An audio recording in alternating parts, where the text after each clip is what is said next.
안녕하세요. 김치복덕방TV 김소장입니다.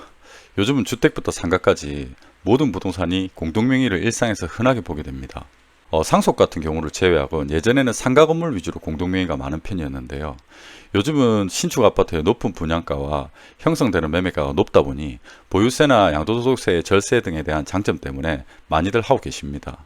좀 안타까운 얘기지만 실무에서 직접 겪어보면 신혼분들 또한 예를 들어 부동산 비용 투자를 같이 했다고 한다면 이후 이혼이나 나중에 갈랐을 때 법적 분쟁까지 미리 대비를 하는 뜻의 공동명의도 많이 하시는 편입니다. 그래서 이번 영상에 공동명의 부동산의 경우 매매나 임대를 할 시 돈입금은 제일 중요한 게 돈이겠죠. 돈을 어떻게 줘야 하는지, 공동명의자 한 명에게 주면 되는지 아니면 나눠서 줘야 하는지 한번 말씀드려 볼까 합니다.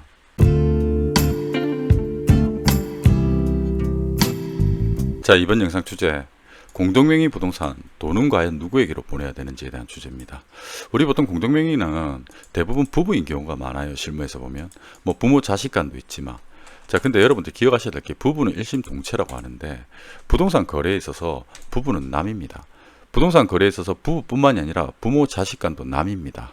여기서 대부분 많은 실수가 있어요. 이 개념을 알고 한번 살펴보자면요. 자, 앞선 개념에 비추어 보면 공동명의 부동산 입금은 매매든 임대든 원칙은 공동명의자, 왜? 남이니까 서로 각자에게 지분 비율로 입금하는 게 원칙입니다. 자, 근데 우리 실무에서는 어떻게 해요? 실무에서는 대부분 한 사람에게만 입금합니다. 근데 이 한 사람에게만 입금하는데도 한 사람에게 입금하기 위한 근거가 있습니다. 그 근거를 오늘 살펴볼 거예요. 자, 공동명의자 1인에게도 보내도 되는 요건은 요 세 가지로 볼 수가 있는데 크게 두 가지만 기억하시면 좋을 것 같아요. 세 번째 반은 별로 추천은 안 드립니다. 자, 계약 시 공동명의자 전원이 참석했다면 별 문제가 안 되겠죠. 계약서 특약에 서로 서명 날인하는 겁니다. 다 참석했을 때는.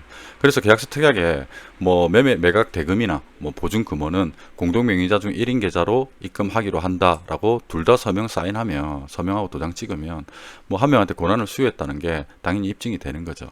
근데 이제 둘 다 참석을 못하고 만약에 한 명만 참석했다, 이랬을 때는 참석 못한 사람, 공동명의자 중 참석 못한 사람의 위임장이 필요합니다. 그 위임장의 내용은 계약서를 작성하는 것뿐만이 아니라 계약금, 잔금 수령, 보증금 수령 등의 권한이 명시되어 있어야 되고 당연히 인감증명서가 첨부된 위임장이 있어야 된다는 거죠. 이럴 경우에는 한 명에게 보내도 되는데 우리가 실무에서 보면 이 표현대리가 있어요. 표현대리.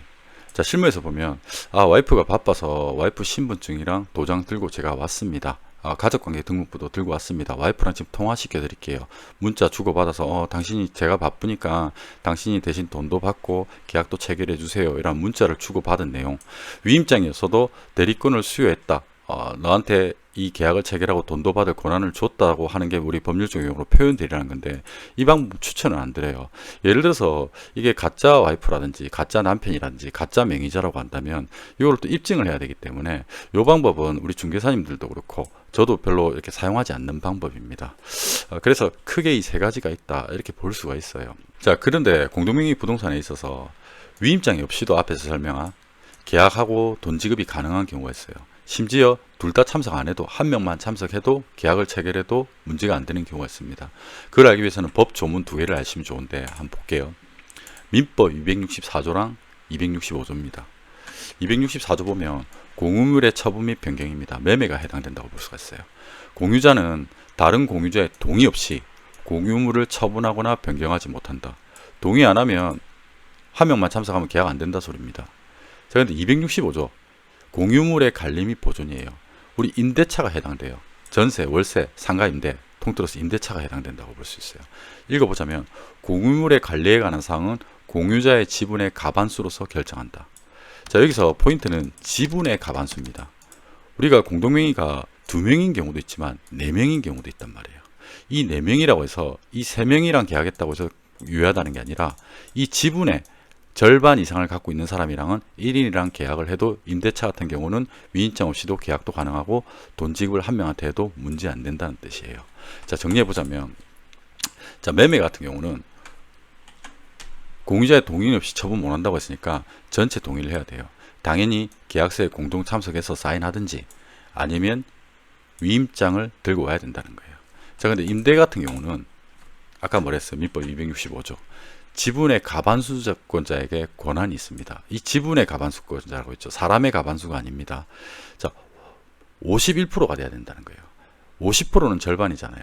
이 과반수란 뜻은 절반이 넘어야 된다는 뜻입니다. 이 49%와 있는 사람이랑 계약해도 무효고 51%랑 되는 지분의 과반수권자랑 계약을 하면 그 계약은 유효하고 한 명이랑도 계약해도 되고 돈을 이 사람한테만 지급해도 된다는 뜻이에요. 자, 근데 예를 들면 만약에 뭐 공동명의자가 3명이 있어. 3명이 있는데 한 사람 지분은 30%, 또 한 사람 지분은 30%, 또 한 사람 지분은 40%야. 그러면 이 40%랑 계약을 하면 안 되고 이 2명이랑 계약을 하면 유효하다는 뜻이에요. 이게 매매랑 임대에서 좀 차이가 있습니다. 그래서 여러분들이 기억하셔야 될 게 임대 같은 경우는 만약에 지분의 과반수권자 1인이랑 계약을 하지 않으면 나중에 주택임대차 보호법이라든지 상가임대차 보호법에 적용을 받지 못합니다. 그래서 만약에 과반수권자가 온다고 하면 이 사람한테 돈 입금해도 되고 이 사람이랑만 계약을 체결해도 된다는 뜻이 되겠어요.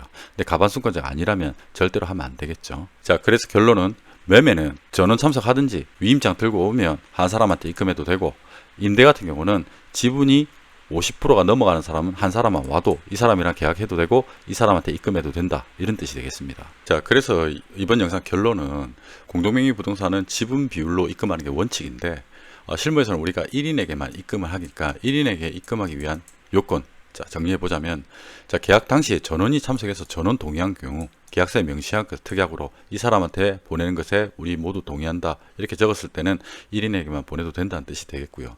만약에 공동명의자가 다 참석 못했다면 반드시 위임장이 있어야 된다는 거예요. 이 위임장 내용에 매매나 임대 권한을 명시하고 계약금, 잔금 수령까지 받을 수 있는 권한이, 인감증명서 첨부된 권한이 있는 위임장이 있어야 된다는 뜻이고, 자, 별로 추천 안 드린다는 방법인데, 부득이한 경우, 전에도 중개사분들도 이런 얘기 하는 경우 있습니다. 전에도 이 건물주 사모님이 바빠갖고 사장님만 오셨습니다.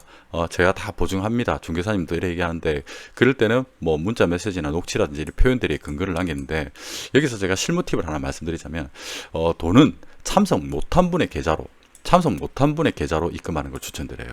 그랬을 경우에 만약에 와이프가 동의 안 했다고 하면 모르는 돈이 들어왔으니까 당연히 확인을 하려고 할 거 아닙니까? 그래서 이 방법을 좀 추천드리고, 아까 그 공동명의 1인에게만 입금해도 되는 합법적인 방법이, 임대차의 경우에는 가반 지분을 확보한 사람이라면 한 사람에게도 입금해도 된다라는 뜻이 되겠고, 자, 그럼에도 불구하고 이런 분들이 있어요.